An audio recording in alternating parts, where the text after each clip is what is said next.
waktu ini saya mau membahas tentang Esther. Cerita tentang Esther dan Raja Ahasveros. Cerita Esther ini luar biasa sekali. Ada yang enggak tahu cerita Esther sih, tak tanya dulu. Enggak, nanti saya baca dari pasal 1 sampai terakhir loh ya. Semua tahu ya cerita Esther ya. Kayaknya cerita Esther ini ada yang enggak tahu? Enggak ada ya? Tahu semua. Berarti nek sudah tahu aku enggak perlu baca dari pasal 1 sampai pasal terakhir.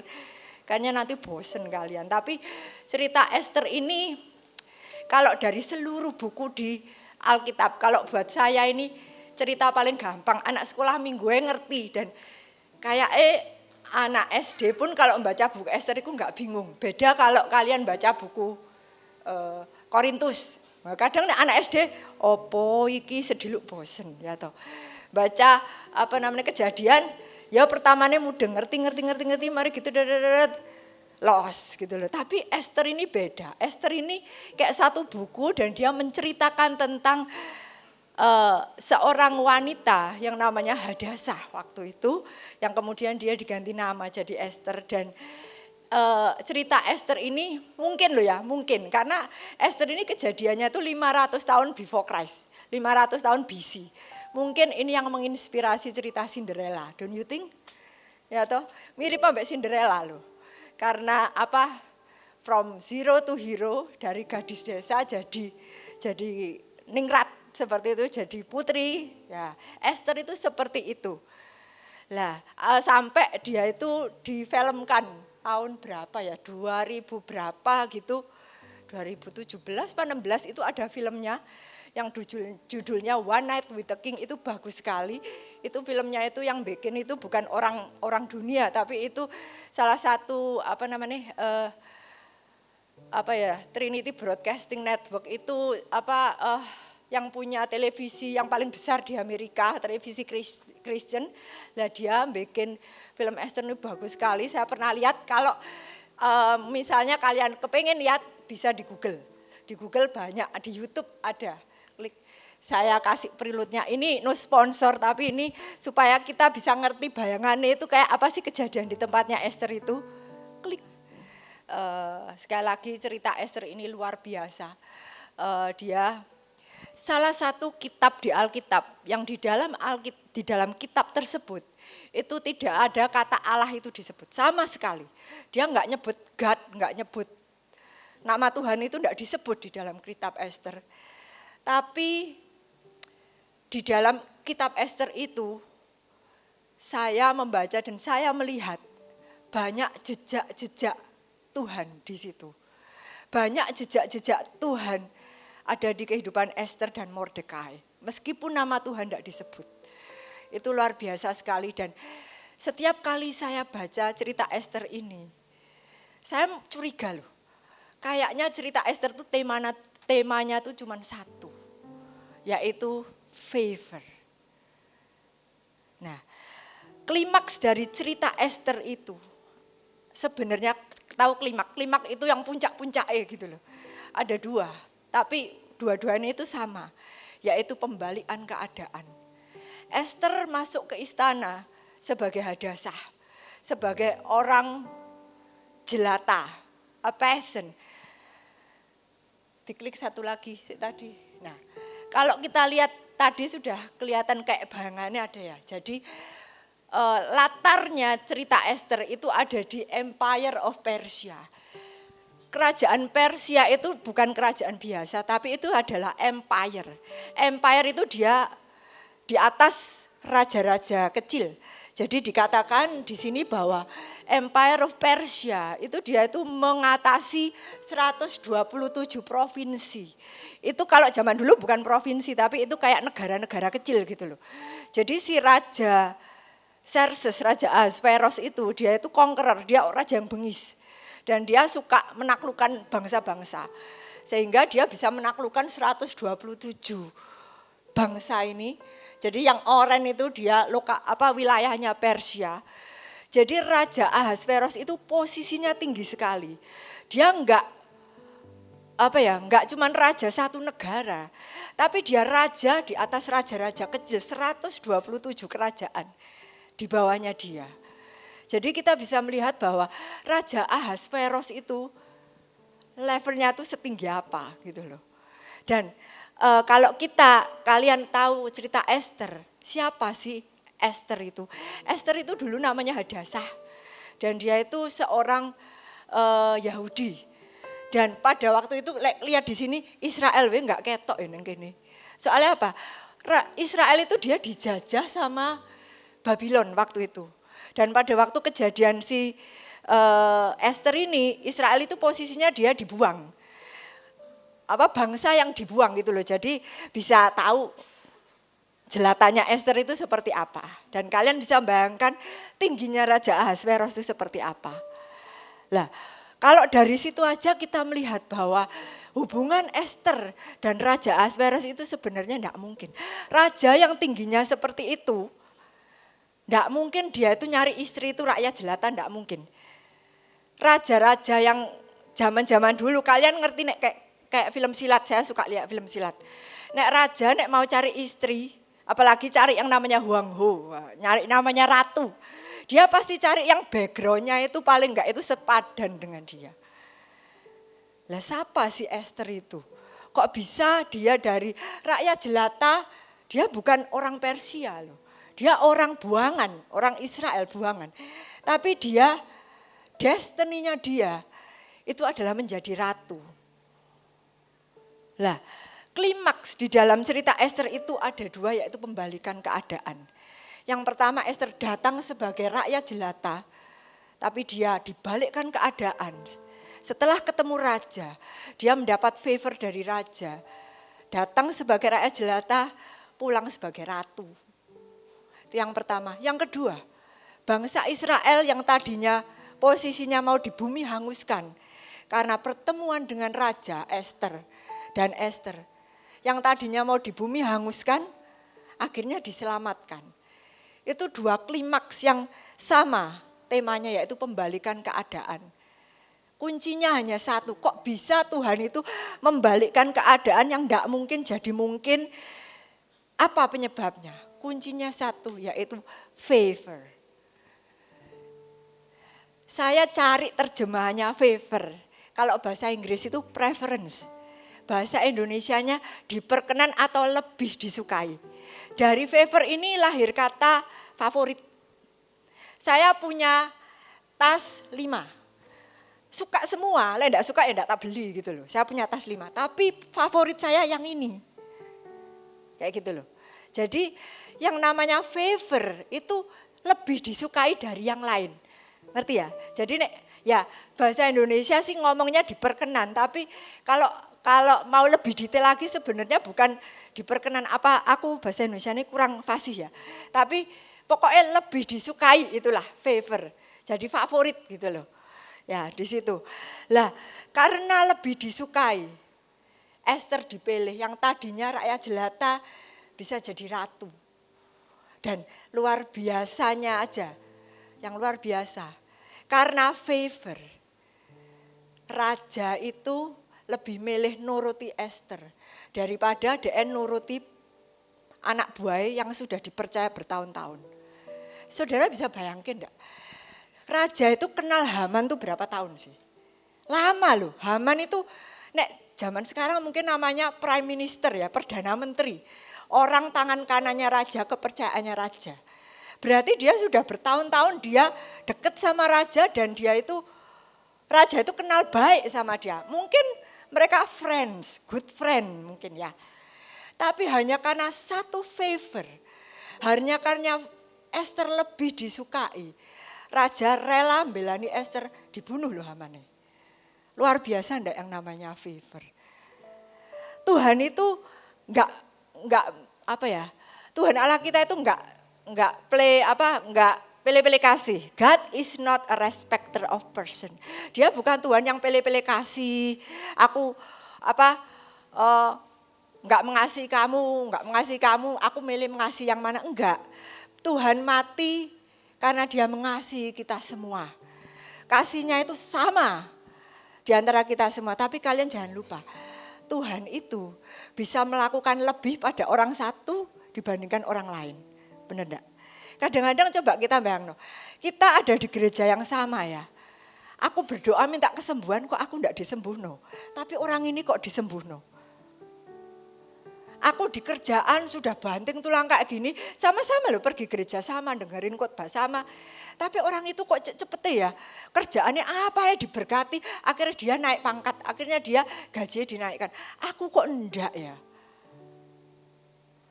Lah, favor itu bisa membuat keadaan itu berbeda. Ngerti toh? Banyak orang di dunia ini cari favor, tapi cari favornya itu ke manusia. Mungkin kalian di pekerjaan pun juga, aku melakukan yang baik, kerja keras, datang lebih awal. Supaya apa sih sebenarnya? Supaya kalian itu lebih disukai sama bosmu. Sehingga bosmu itu menilai lebih kamu dan akhirnya kamu naik pangkat. Akhirnya gajimu dinaikno. Kalian mungkin di bisnis misalnya, aku hubungan sama klien. Lah, ya apa caranya supaya aku ngepek atine klien supaya aku lebih disukai sehingga tenderku dimenangkan. Gitu sih. Biasanya kan prinsip bisnis seperti itu toh. Lah, mungkin ada juga di sini yang melayani, wah aku melayani giat, rajin, wes pokoknya aktif gini-gini. BE loh ya, BE. Biar kok Heri seneng jadi nanti naik pangkat aku. BE kayak gitu. Di mana-mana favor itu kayak orang itu cari favor. Kayak orang nek enggak disukai itu ya apa gitu loh. Tapi saya mau bilang ya, favor-favor dari manusia, perkenanan-perkenanan manusia, sebanyak apa manusia berkenan kepada kamu, keliak kamu apik. Enggak bisa ada yang ngalahno satu perkenanan dari Tuhan. Lah, malam hari ini Esther, dari cerita Esther ini saya mau menggelitik satu hal. Carilah perkenanan dari Tuhan.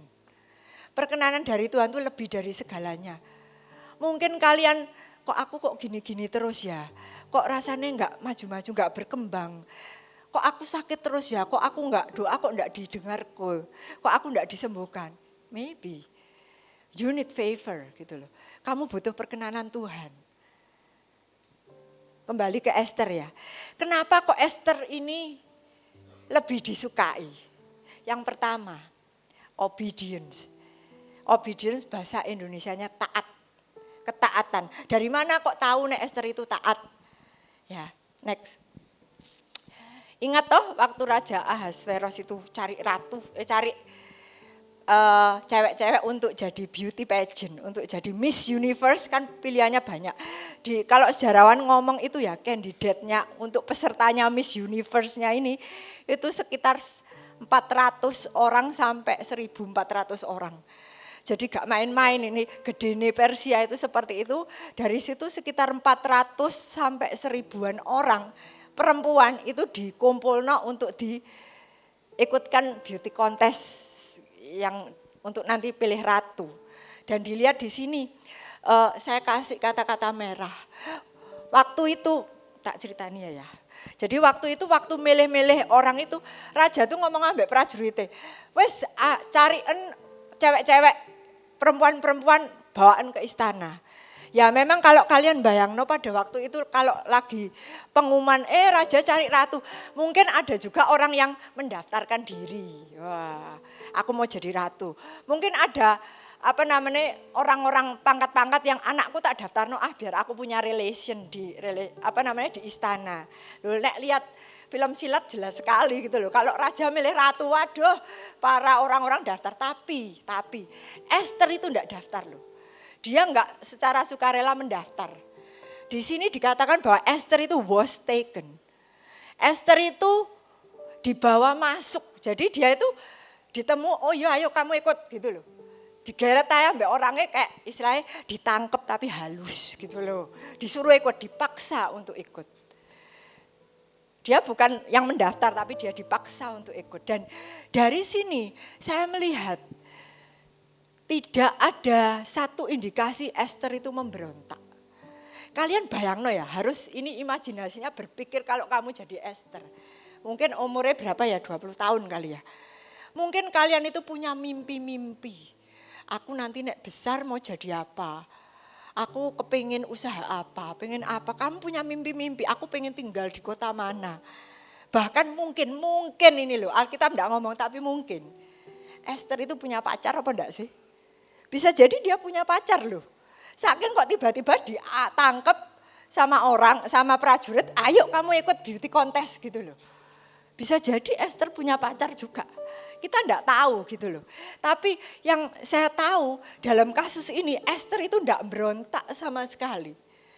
Dia nurut. Bahkan dikatakan karena dia nurut. Di mata Hagai langsung dia tuh seneng ambek Esther. Kalian tahu misalnya lihat anak iki beling, iki nurut kan ketok gitu loh. Siji beling, siji nurut. Nah Esther itu punya pembawaan tuh yang nurut gitu loh.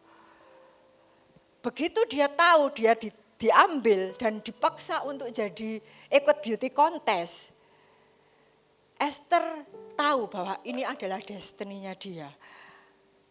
Dan aku mau bilang dulu, ikut beauty contest ini enggak gampang, 400 orang loh. 400 orang lah, terus nanti misalnya kamu enggak menang kayak apa? Kak, nanti kalau kalian baca secara detail ya, kalau kamu enggak menang, ya kamu kayak ndek ngene film silat itu dimasuk ke istana terus pokoknya kamu ndek situ ngenteni sampai tuwek. Kamu ndak boleh nikah. Yes, kamu dianggap kamu ini propertinya raja gitu loh. Jadi beneran masa depannya itu hilang gitu loh. Gak enak jadi beauty contest ini nek kalah gitu loh. Tapi begitu Esther diambil, dia gak ada pemberontakan sama sekali. Gak ada indikasi dia memberontak. Ini saya ngalami sendiri dulu ya. Saya itu dulu dari Amerika, pulang ke Indonesia. 1-2 bulan pertama di Indonesia, saya berontak setengah mati. Saya enggak seneng di sini. Beneran, waduh wis blingsatan sudah enggak seneng, enggak suka cita, wis pokoknya urip ora enak lah nang kene. Jadi saya sampai kerja juga enggak bisa full heart. Enggak bisa full heart.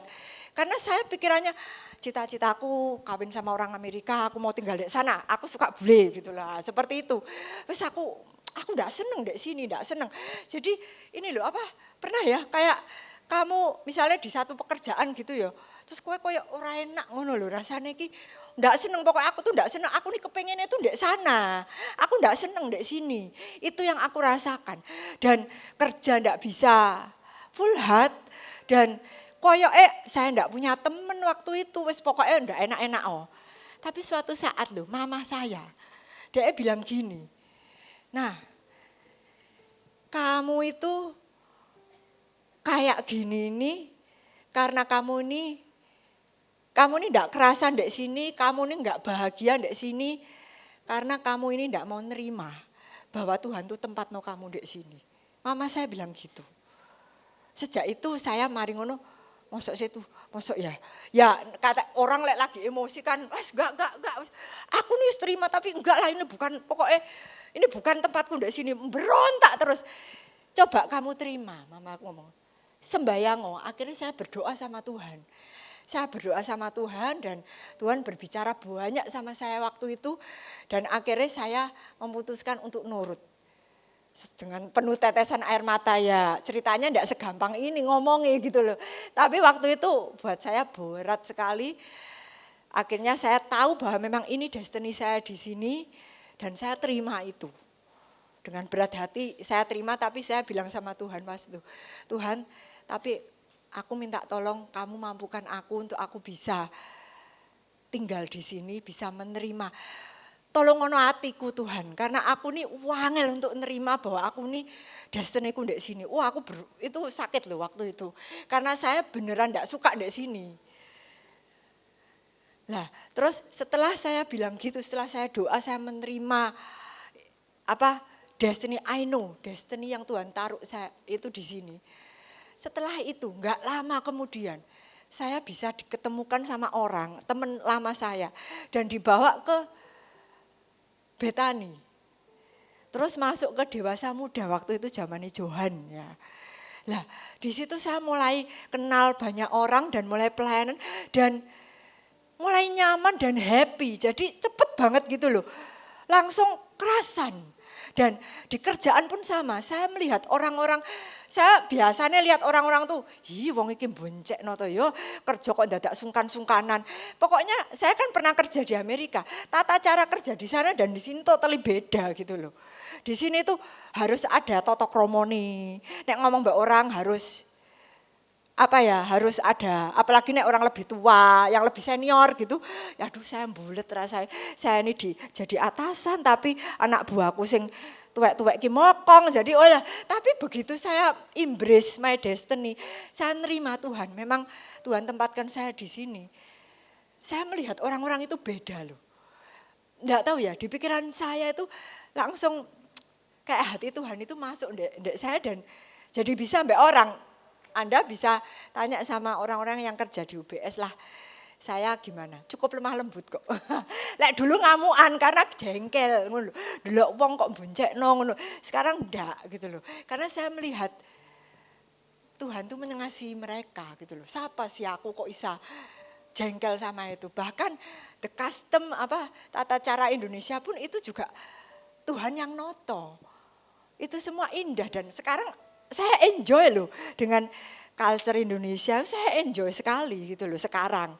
Jadi ya sejak saya menerima destiny saya, lah barusan itu mulai pintu itu dibuka sama Tuhan. Sama kejadiannya sama Esther, begitu dia obedience, the favor itu mulai datang satu-satu. Yang pertama adalah favornya dari Hagai waktu itu ya. Terus yang kedua, proses. Esther itu begitu dia masuk di istana, dia tahu goalnya itu satu yaitu apa? Ngepek atine rojo, memenangkan favor dari raja. Dan kunci yang kedua yang tidak kalah pentingnya di dalam Esther ini yaitu adalah persiapan yang dilakukan Esther. Di sini dikatakan ya, tiap-tiap kali seorang gadis mendapatkan giliran menghadap raja, sebelumnya dia dirawat menurut peraturan bagi para perempuan itu selama 12 bulan. Bayangno, sejak dia datang ke istana, persiapan yang harus dilaluinya itu 12 bulan. Sampai dia final ketemu raja. Setahu saya ya kalau Miss Universe itu ya paling 2 bulan, piro? 3 bulan. Ya 2-3 bulan. Ini 1 tahun loh persiapannya. Untuk dia disebut layak untuk bisa ketemu sama raja. Bayang 12 bulan tuh anything can happen loh. Lah kamu nek 12 bulan gak bosen ta? Deloki ngono, kamu ndak bisa ketemu keluargamu, ndak bisa telepon-teleponan mbek koncomu, ndak punya wis terputus kontak dengan pacarmu mungkin. Jadi bayangno hopelessnya tuh kayak apa sebenarnya 12 bulan dan DE harus mengikuti semua persiapan-persiapan yang dilakukan selama 1 tahun. Aku gak bayangno yo 1 tahun kayak mek dikosoki tok badane, diajari tata krama, diajari apa. Bosen loh. Ekstrim-ekstrimnya ada ndak yang nyeleweng sama mungkin pengawalnya raja saking bosennya ayo. Bisa loh. Dari 400 apa 1000 orang. Seneng sama akhirnya kesuwen ngenteni raja. Kecantol sama prajuritnya. Mungkin ya. Anything can happen lah. 12 bulan itu lama loh ya. Dan mek gitu tok. Tapi 12 bulan ini sangat penting sekali. Gak mungkin loh kamu ini datang ke raja. Ya rewind dulu. Tadi sudah lihat betapa tingginya Raja Ahasveros itu ya.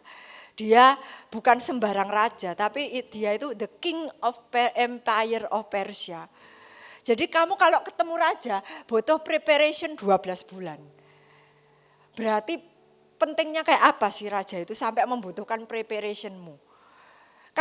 Esther enggak bisa datang ke raja, ya wes aku nginep di istana 1 minggu untuk datang ke raja. Mungkin dengan pakaian yang biasa-biasa saja. Ora doyan raja koyo ngono gitu.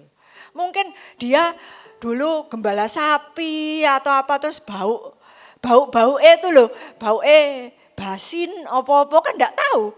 Ya toh, bau rakyat jelata lah gitu loh intine. Lah raja gak seneng bau rakyat jelata ya. Mana bisa nek Esther datang ke raja tanpa persiapan apa-apa, apalagi mek pakai sandal, pakai baju seadanya dengan bau rakyat jelata meneh. Ketemu raja, diusir sama raja gitu loh. Butuh preparation dan saya yakin Esther itu prepare well. Lah selama preparation itu kadang kita ini gak betah. Tapi Anda itu enggak boleh underestimate the power of preparation.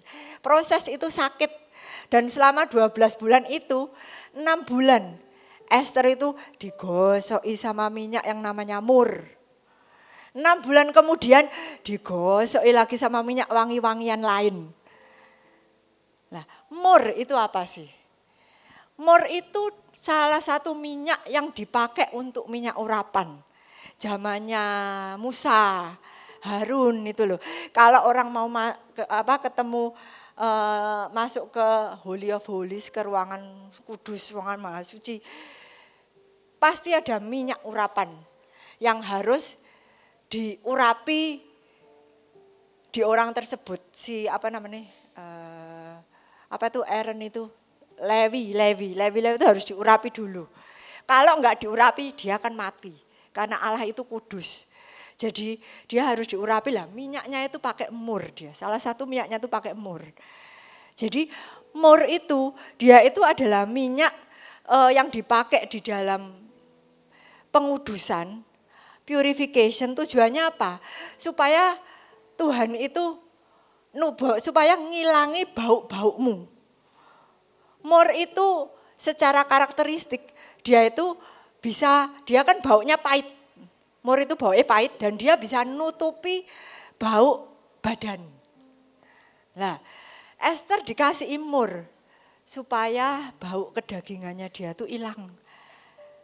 Dikosoki sama mur. Mur itu menandakan sanctification, repentance. Bahasa Indonesia mur itu dia itu menguduskan orang tersebut yang tadinya Lewi itu tidak kudus. Manusia kan tidak diangkut. Zaman dulu belum ada pengudusan Tuhan Yesus. Jadi ditutupi dengan mur supaya dia dikuduskan. Dia dipisahkan khusus untuk Tuhan. Dengan mur Esther dikuduskan. Kalau kita datang ke Tuhan, kita perlu pengudusan hidup kita setiap hari. Kita perlu pertobatan setiap hari. Kita perlu cara-cara lama kita, manusia lama kita itu dihilangkan dengan minyak mur ini.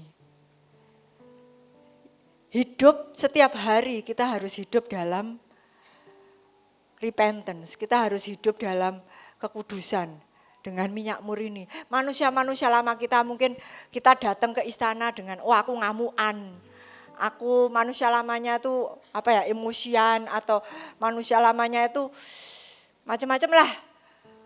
Kebiasaan-kebiasaanmu yang lama harus ditutup dengan mur.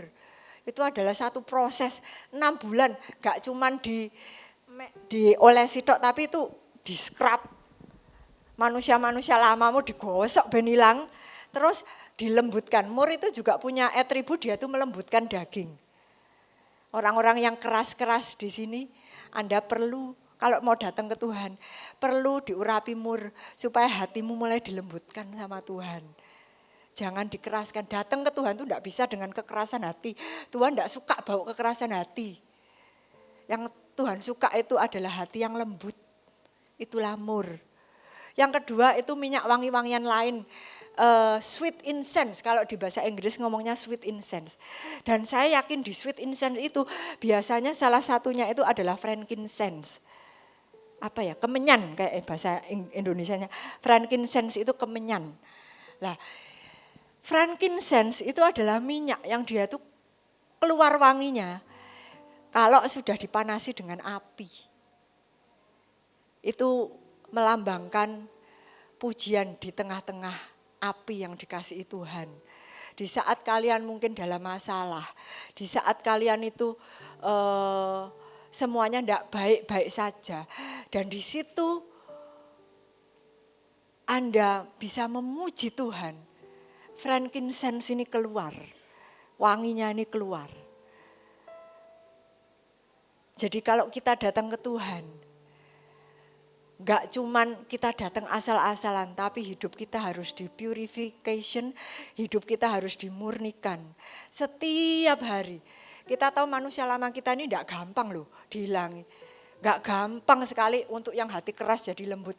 Gak gampang sekali watak yang tadinya ngamuan jadi gak ngamuan itu gak gampang gitu loh. Watak yang egois jadi bisa menerima orang lain itu gak gampang. Tapi setiap hari Esther itu 6 bulan dipakai mur.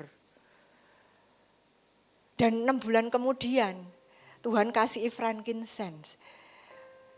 Itu adalah pujian di tengah-tengah kesulitan masalah yang kamu hadapi. Saat kalian digodok dengan api pencobaan, frankincense itu keluar loh. 6 bulan dibiasakan terus Esther supaya itu di brainwash. Ceritanya di brainwash sampai baunya itu mungkin nek setahun bayangno nek setahun dikasih minyak-minyak kayak gitu. Walah, itu mungkin gak ada bau manusia, dia lebih bau wangi gini daripada bau manusia. Tahu ya bau daging, gak ono bau sama sekali. Baunya dia ya mur sama frankincense ini selama 1 tahun prosesnya. Kalau kita mau datang ke Tuhan, jangan pakai manusia lama kita. Jangan pakai bau-bauan yang bikin Tuhan enek. Apa sih bau yang bikin Tuhan enek? Kesombongan bikin Tuhan enek. Hati yang keras bikin Tuhan enek.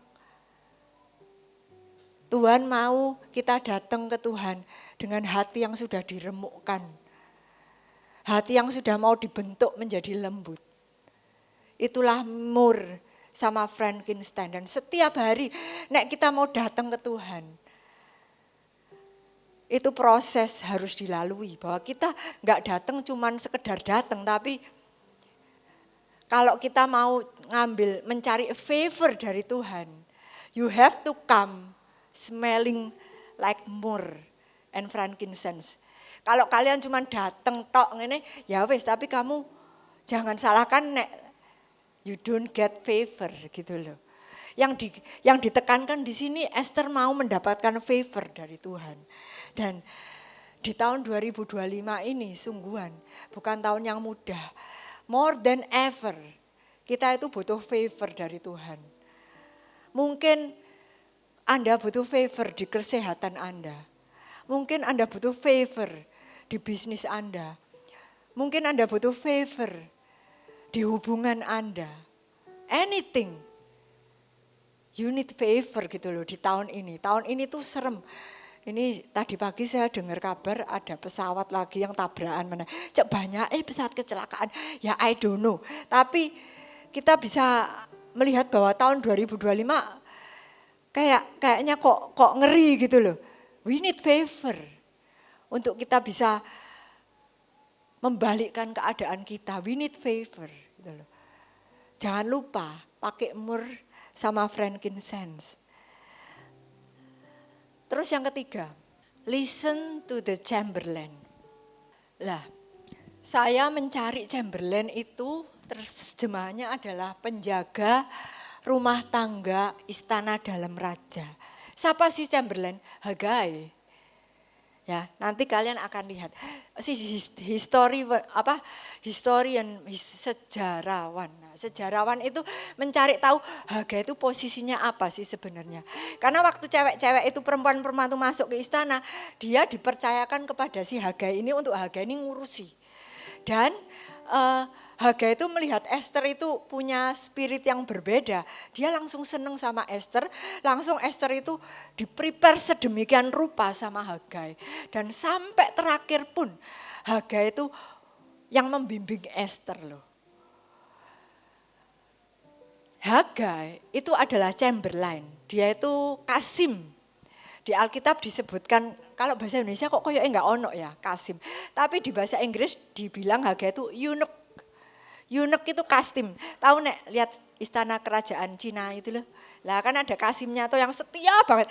Ya nanti nek misalnya ada itu loh pemberontak yang mau membunuh raja bunuh Ibu Suri, kostumnya langsung, dia itu langsung pasang badan. Saking setianya seperti itu. Dan Kasim itu sering disogok sana sini. Jadi karena dia itu yang paling deket sama si raja.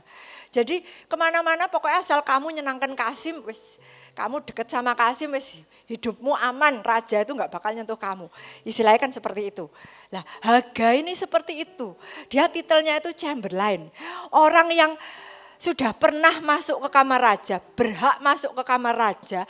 Dan dia pasti tahu kebiasaannya raja-raja itu paling suka makanan apa, paling suka warna apa, paling suka baju model apa, terus dia bangun jam berapa.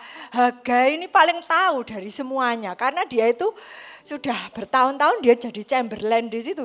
Dia penjaga istana dalam, dia Kasimnya raja.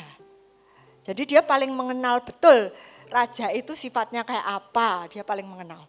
Dan di dalam buku Esther ini kita salah satu kekuatan Esther kok dia bisa menang dan mengambil favor dari raja adalah karena dia itu listen. Dia mendengarkan, minta pendapat dan dia minta ajaran dari Hagai untuk dikasih mur, itu semua yang ngatur tuh Hagai loh. Itu semua yang ngatur Hagai. Sampai pada akhirnya coba dilihat. Nah, ini menarik sekali. Lalu gadis itu masuk menghadap raja. Dan segala apa yang dimintanya harus diberikan kepadanya untuk dibawa masuk dari balai perempuan ke dalam istana raja. Jadi para perempuan itu sebelum dia itu ketemu raja, perempuan-perempuan itu dia dikasih fasilitas. Kamu boleh minta apa aja, ngambil barang-barang. Ini bahasa Indonesia kurang pas, aku nggak seneng. Ya. Kalau bahasa Inggris itu di samping, she was given whatever she desired to take with her. Dia diberikan apapun yang dia mau bawa untuk dibawa dia ketemu raja. Dan itu dipek. Kamu bisa bawa emas sak ton, bawaan emas sak ton. Dibawa ke tempat, jadi kaya raya dia. Bah kalah pun kaya raya, bener toh. Bisa dibayangkan para beauty kontestan itu seolah-olah dibawa ke Plaza Indonesia, meleo baju sembarang. Kamu mau baju pirang koper, mau perhiasan emas berlian, berapa karat peleo. Bawaan free buat kamu, bawaan masuk ke istana raja. Istilahnya seperti itu loh. Bayang ricuhnya kayak apa, waduh aku mau itu, wah rebutan pasti mereka. Lari-lari mungkin dibawa ke yang merek-merek Dior, Chanel, terus gak ada budgetnya, wong kaya raya sini rajanya. Jadi semua cewek-cewek itu dikasih fasilitas seperti itu. Dan ini hebatnya di ayat ke-2:15 kita lihat bedanya Esther sama mereka. Maka ia tidak menghendaki sesuatu apapun selain daripada yang dianjurkan oleh Hagai.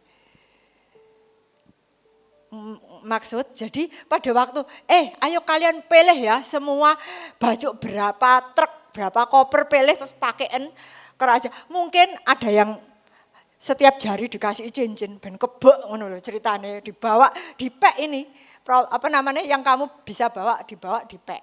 Tapi Esther itu enggak. Dia tanya pasti karena dia ngomong dianjurkan oleh Hagai. Dia loh enggak cari yang aku suka. Tapi dia tanya pasti ke Mbak Hagai. Hagai, menurut kamu aku tuh nek raja itu suka apa sih? Raja itu suka pakaian warna apa? Raja itu suka pakaian model apa? Perhiasan apa ya yang harus aku pakai supaya aku nih bisa menarik hati raja. Seperti itu loh bayangannya. Dan Hagai itu menganjurkan sesuatu bagi Esther. Sehingga di sini dikatakan Esther tidak ngambil apapun. Dia cuma ngambil barang-barang yang dianjurkan oleh Hagai.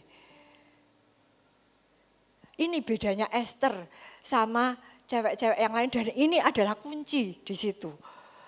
Banyak di hidup kita Tuhan itu naruh Chamberlain di hidup kita. Chamberlain itu orang yang pernah kenal siapa raja itu dan dia ngajari kamu. Tuhan itu senangnya kayak ini. Raja itu senangnya seperti ini, bajunya model ini.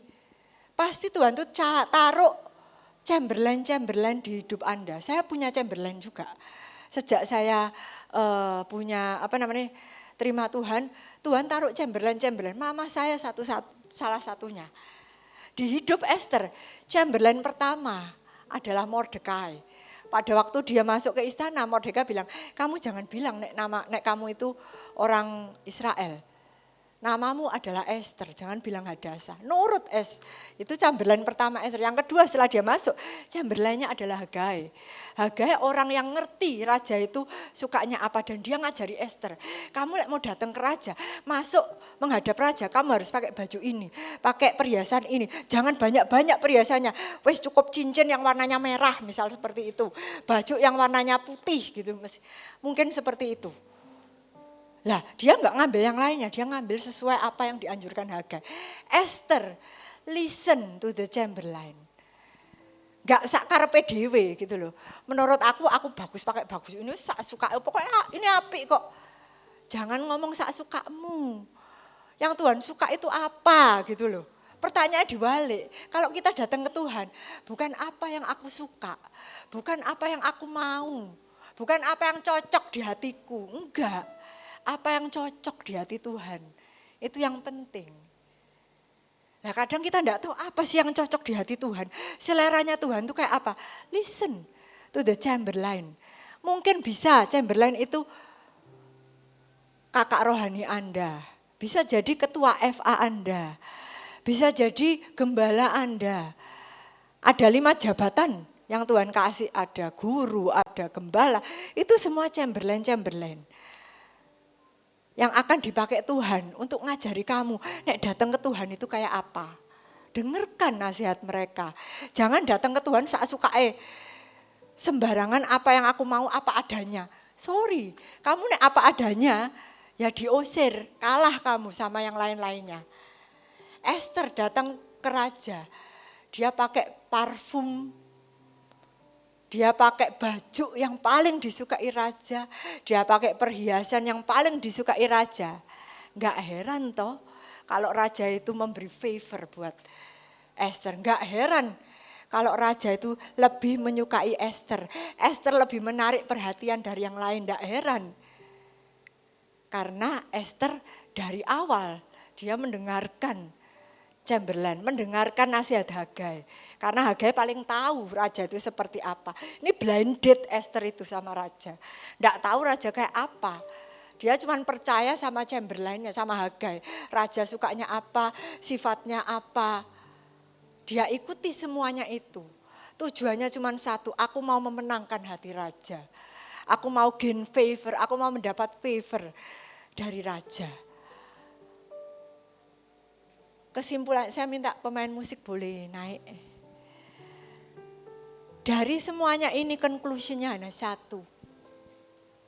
Kalau mau datang ke raja, harus ada protokolnya. Kalau kita mau datang ke Tuhan, itu ada protokol yang harus kita ikuti. Tuhan itu kudus. Kita tidak bisa datang dengan baju compang-camping, dengan mambu, bawang mungkin, tidak bisa. Bau manusia lama kita, tidak bisa. Kalau kita mau mengambil hati raja dari segala raja, kita mesti prepare well. Setiap hari pakai myrrh, pakai repentance, pakai pemurnian dari Tuhan. Setiap hari proses pemurnian itu harus ada. Setiap hari kalian memberikan a sacrifice of praise. Praise itu tuh gampang kalau kalian kondisi baik-baik saja, memuji Tuhan gampang. Tapi kalau kalian bisa memuji Tuhan dalam keadaan tidak baik-baik saja, itu namanya sacrifice of praise. Itu namanya minyak frankincense yang sudah dimurnikan pakai api. Wanginya seperti itu. Kamu mengenakan worship. Pada saat imam-imam itu masuk ke ruang kudus, ruang maha kudus, dia harus memakai minyak. Ada myrrh, ada frankincense. Supaya dia dikuduskan dan dia layak untuk berdiri satu ruangan dengan Tuhan. Esther juga memakai minyak myrrh dan minyak-minyak lainnya supaya kedagingannya itu enggak kelihatan lagi. Desone dia itu enggak kelihatan lagi. Yang kelihatan dia adalah bau istana. Dan di situ dia dilayakkan masuk ke hadirat raja. Dan karena Esther memakai baju sesuai dengan apa yang raja mau. Dia enggak pakai perhiasan yang semuanya dipakai, wis bingung. Pokoknya aku ayu menurut aku, kebek mewah. Enggak, dia cuma pakai perhiasan yang disukai raja. Dia mendengarkan saran-saran Hagai. Sehingga dia belajar raja itu suka apa. Nah, dari sini kita belajar. It's not easy untuk mendapatkan favor loh. Butuh proses dan kadang kita itu enggak suka sama proses itu enggak enak. Tapi setiap hari kita tuh harus diproses. Esther membutuhkan waktu satu pertemuan dengan raja. One night with the king yang merubah keadaan Esther. One night with the king mengubah nasib Esther. One night with God bisa mengubah nasibmu. Satu perjumpaan dengan Tuhan yang membuat Tuhan itu memberi favor kepada kita bisa mengubah hidupmu loh. Mungkin yang kalian butuhkan adalah favor dari Tuhan malam ini. Saya tidak tahu apa yang terjadi, pergumulan apa yang kalian hadapi. Tapi 2025 ini tidak gampang. And more than ever, kita tuh butuh perkenanan Tuhan. Bisa bangkit berdiri.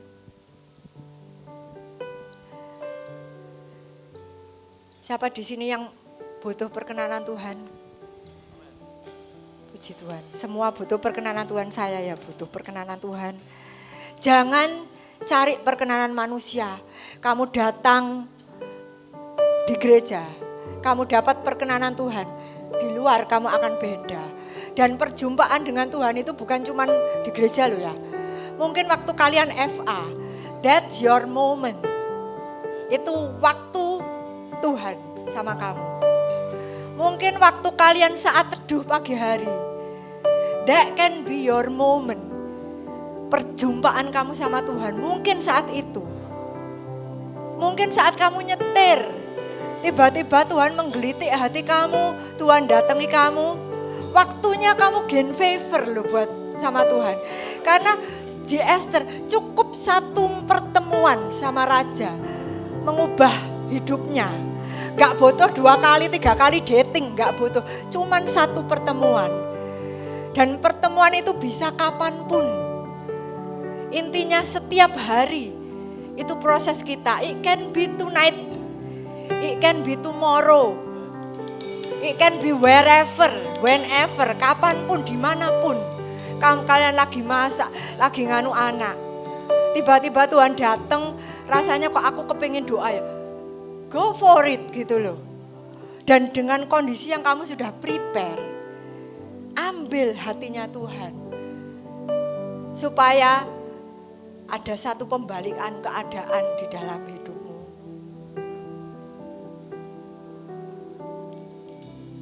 Malam ini saya mengundang kita semua bisa berdoa sama Tuhan. Mungkin sudah banyak waktu saya jadi orang Kristen sudah lama, tapi aku kok gak pernah serius. Worship bukan cuma nyanyi, tapi worship is heart. Hidup kalian itu adalah worship setiap hari. Hidup kalian dengan myrrh, dengan frankincense setiap hari. Worship juga gak cuma nyanyi, saya loh suaranya pas-pasan. Tuhan gak peduli. Yang namanya worship itu in spirit, roh kalian. Bukan lagu kalian, bukan worship in song. Bukan, worship in spirit. Mungkin malam ini kalian butuh kembali ke Tuhan. Waktu-waktu yang selama ini terbuang, kalian mungkin jenuh sama proses. Kalian mungkin perhatiannya sampai terpecah karena saking suwene proses gak mari-mari. Nurut Esther, kalian taat, embrace your destiny. Dimanapun kalian ada, mungkin tidak enak ya. Embrace, do the best, bersyukur dan terima itu. Terus mulai proses itu. Mungkin dengan atasan saudara, dengan teman-teman, dengan rekan sepelayanan. Itu proses Tuhan untuk mempurification kamu loh. Supaya kamu diolesi dengan minyak setiap hari. Karena it can be any moment. Tuhan itu datang.